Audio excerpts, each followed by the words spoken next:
Assalamualaikum teman-teman, kembali lagi di BGS Project. Kali ini tidak mereview atau apapun, ini hanya kegiatan saya pagi ini.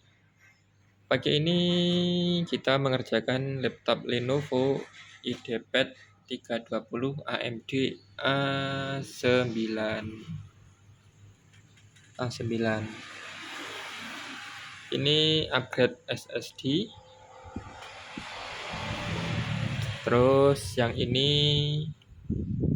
Toshiba ini service audio udah bisa. Terus nanti minta install ulang.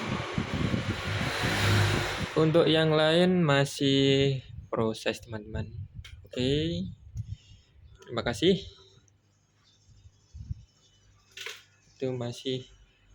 Itu ThinkPad mati tapi sudah bisa nyala. Tinggal merakit. Oke, terima kasih.